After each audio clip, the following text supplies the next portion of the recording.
Olá, eu, Paulo Felipe e Jefferson somos do campus Ipojuca e participamos do grupo de pesquisa e extensão, análise e estudo das condições climáticas e de conforto nas salas de aulas e administrativas das escolas da rede pública do Ipojuca.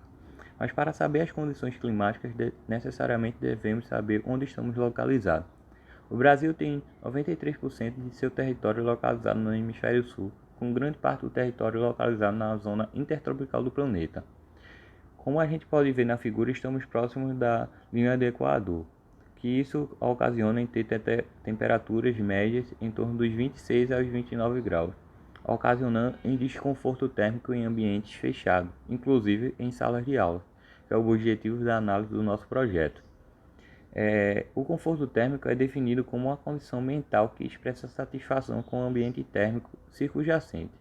Temos quatro variáveis de natureza ambientais, são elas: temperatura do ar, temperatura radiante média, velocidade relativa do ar, umidade relativa do ar ambiente e temos duas variáveis de natureza pessoal, que é o tipo de vestimenta, caracterizado pela ISO 9920, e o tipo de atividade física, que é caracterizado pela ISO 8966. Mas como conseguir esses dados? Criamos um sistema de monitoramento com o microcontrolador Arduino, que foi criado em 2005 por Máximo e David para ser simples, fácil e barato. Ele é composto por um controlador ATML controlado por via IDE, ambiente de desenvolvimento integrado, utilizando apenas um cabo USB e um computador. O Arduino sozinho ele não consegue fazer essas medições de dados, por isso precisamos de componentes, são eles os sensores. DHT22, que é um sensor de temperatura, o RTC3231, que é um sensor de relógio e data, o MHZ19, que é um sensor de CO2, e o módulo SD, que é um cartão adaptador de cartão de memória, onde a gente vai abrir o arquivo e escrever os dados dos outros três sensores. O código que foi utilizado, ele inclui as bibliotecas nessa primeira parte, define as ligações elétricas dos sensores e dá nome a cada um dos sensores. No setup, como o nome já diz, temos as condições iniciais dos nossos sensores. No loop, que é a parte mais importante, é onde a gente capta os dados e escreve no arquivo. Separamos ele por vírgula, pois é um arquivo CSV, que após ser executado pode ser aberto em planilhas Excel ou Google Planilhas. O intervalo que a gente tem de temperaturas é de 120 mil milissegundos, que é 2 minutos. As ligações elétricas dos sensores podem ser vista aqui e como foi feito na prática. Porém, o nosso projeto não é só feito de assertividade, né? Teve vários problemas ao longo do ano e um deles foi causado pela pandemia, né? A pandemia trouxe de negatividade para o nosso projeto, no atraso na chegada dos componentes, a não ida no ambiente da escola que a gente está lá e não está no ambiente escolar do IF, né? Sobre o nosso sistema, o primeiro impacto foi o espaço insuficiente.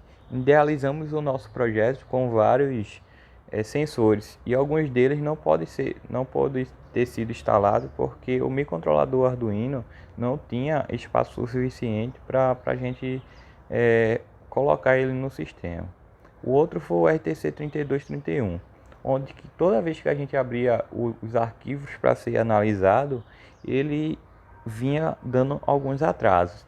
A gente foi em alguns fóruns do Arduino ver como é que estavam as condições lá e todo mundo falava a mesma coisa. E isso contribuiu para a gente retirar o RTC 3231 do nosso sistema. A gente criou um código que usava o time interno do microcontrolador Arduino. Mas qualquer variação que acontecia no Arduino, ele perdia esse time e então voltava para a hora inicial, né? E isso ocasionou em várias perdas de dados do nosso sistema. E por isso a gente começou a fazer novos testes com o RTC. E a gente descobriu que ele não estava atrasando quando não escrevia. Então a gente ficou surpreso e foi fazer vários outros testes. Com isso a gente descobriu que o microcontrolador, ao escrever, ele demora alguns décimos de segundo, porque ele utiliza 2 ciclos de clock para escrever no arquivo, e isso ocasionava na visualização desse atraso. Então a gente viu que o RTC não atrasava, mas sim escrevia com décimos após a gente ter perdido para ele escrever. Por conta da pandemia, a gente teve que começar a medir em uma das casas dos alunos. A gente escolheu 2 ambientes para ser analisado, né? Um ambiente interno e um externo, para a gente ver o contraste de temperatura nesses 2 ambientes. Os dados foram captados e foram analisados em uma planilha. Aqui a gente pode ver que o mês 10, o mês de outubro, a gente pegou as temperaturas internas e externas dos ambientes. A temperatura em laranja é dada pela temperatura externa, enquanto azul é uma temperatura interna. No segundo gráfico, a gente pode ver um dia como a variação acontece. Com isso, a gente via o sistema feito para ser colocado já em prática, né, na escola. Porém, por causa do isolamento social, a gente não poderia ir na escola. Com o afrouxamento das medidas de isolamento social, a gente foi conversando com a administração e conseguiu, no mês de novembro, na última semana, ir ao local e instalar o sistema, né? Com todas as medidas para não o contágio do vírus da Covid-19. Porém, nessa última semana, os dados apresentou um problema que vocês podem ver nesse gráfico. Por isso, a gente pediu um prolongamento no nosso projeto para que a gente consiga armazenar dados do ano todo da sala de aula e com isso ter um embasamento melhor no que diz respeito ao que está acontecendo no ambiente escolar, né? E esses dados eles são usados para usar no software de simulação termoenergética que é o NG Plus, que vai ficar por conta do nosso amigo Jefferson.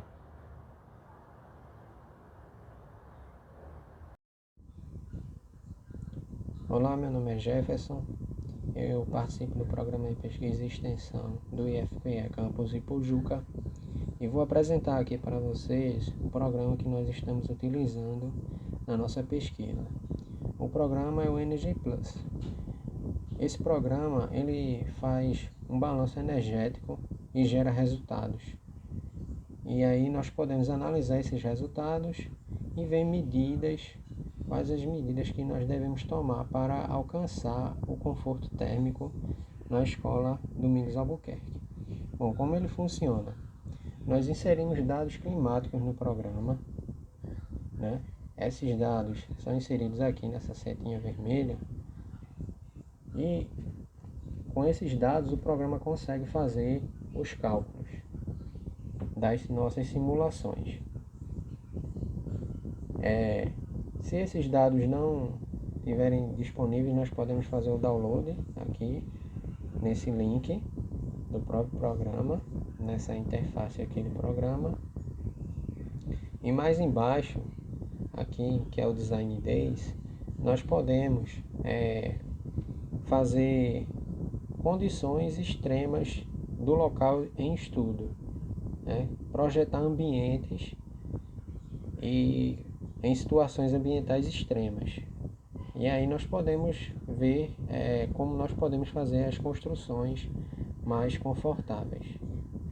Aqui do lado esquerdo, nessa seta verde maior,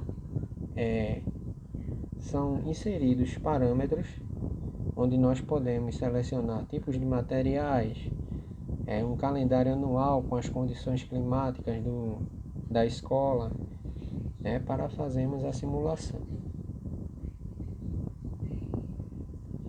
SketchUp, OpenStudio e NG Plus. O SketchUp é um programa que nós vamos gerar a geometria da edificação. Vamos fazer o desenho dela, né? Fazemos o desenho da escola e logo depois nós inserimos no OpenStudio as características da edificação. tipos de parede, piso, telhado, tudo isso. E aí nós colocamos esses dados para o Energy Plus fazer o cálculo. E aí ele vai fazer o balanço energético e vai dizer para a gente como é a edificação, como é o conforto térmico e tudo isso. Aqui ele mostra as zonas térmicas da escola. Nessa simulação ele mostra cada uma sala com um comportamento diferente, com uma cor diferente, significando que cada sala dessa ela tem uma temperatura diferente, ela pode ter um nível de CO2 diferente, dependendo de como ela é utilizada e por quantas horas durante o dia, se é durante a noite, tudo isso ele faz todo esse cálculo. As análises dos resultados que nós encontramos, O Energy Plus ele vai gerar uma gama de resultados que nós podemos analisar e ver quais fatores estão influenciando a edificação, como irradiação solar, ventilação insuficiente, níveis de CO2 muito alto, temperatura, consumo de energia das salas e do próprio prédio. Aqui ele mostra nessa tabela, nesse gráfico, um consumo anual, mês a mês, ele pode mostrar como nós podemos obter, ver aqui. Ele mostra também diariamente um consumo diário, uma análise de gráfico diária do consumo de energia elétrica. Uma análise também da umidade relativa do ar diária ele faz, e como a umidade ela influencia bastante no conforto térmico e a temperatura também. Nós vemos o gráfico aqui da temperatura, a variação da temperatura durante o dia e as horas que essa temperatura ela varia. E é um dos fatores que mais influencia o conforto térmico das salas de aula. A conclusão da nossa pesquisa é que nós buscamos obter ambientes mais confortáveis termicamente e eficientes, Também a pandemia ela afetou drasticamente o nosso projeto, nosso monitoramento. Nós não monitoramos como nós queríamos durante um ano inteiro, e aí nós íamos ver a análise de como a edificação ia se comportar com as pessoas, numa situação normal. Bom, tivemos problemas também com nossos computadores, pois tivemos falhas com os softwares de simulação. Os computadores antigos, eles têm problemas com esses softwares mais sofisticados. E queríamos oferecer com essa pesquisa também soluções para a sociedade de desempenho energético, e novas tecnologias. Temos umas propostas para estudos futuros, que a nossa pesquisa ela tem um grande potencial de sucesso, em melhorar o consumo de energia e conforto térmico. Seria muito interessante nós continuar o monitoramento, as medições, e aí com esse monitoramento e nós faremos as simulações com o Energy Plus, nós conseguiríamos um resultado mais concreto de como que é o conforto térmico na Escola Domingos Albuquerque.